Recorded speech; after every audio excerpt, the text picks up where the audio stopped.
சந்தோஷம்.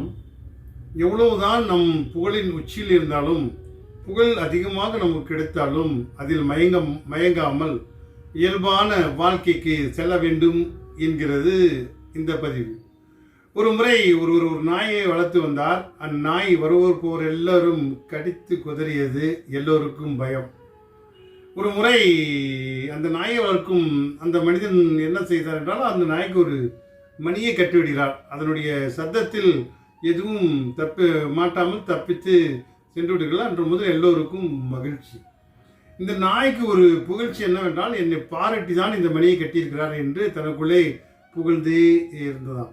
ஆனால் அவர் செய்தது இதனுடைய சத்தத்தால் எல்லாமே, அதாவது அதனால் ஒரு விழிப்புணர்வு ஏற்பட்டு அதிலிருந்து விலகி செல்வார்கள் என்பதுதான் அந்த மனிதனுடைய ஒரு குணம்.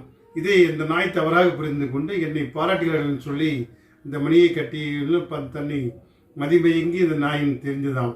ஆம் நண்பர்களே, சில நேரங்களில் நமக்கு பாராட்டு கிடைக்கும் என்று அதனோடு இருந்தால் நம்முடைய இயல்பான நிலை அங்கே ஸ்தம்பித்து விடும். அதில் மயங்காமல் இயல்பான நிலையில் செல்ல வேண்டும். எந்த புகழ்ச்சி வந்தாலும், எந்த மகிழ்ச்சி வந்தாலும் அதனோடு கலந்தாக வேண்டும். எந்த இடையூறு இல்லாமல் வாழ்க்கை நகர்த்த வேண்டும் என்கிறது இந்த பதிவு. சந்தோஷம்.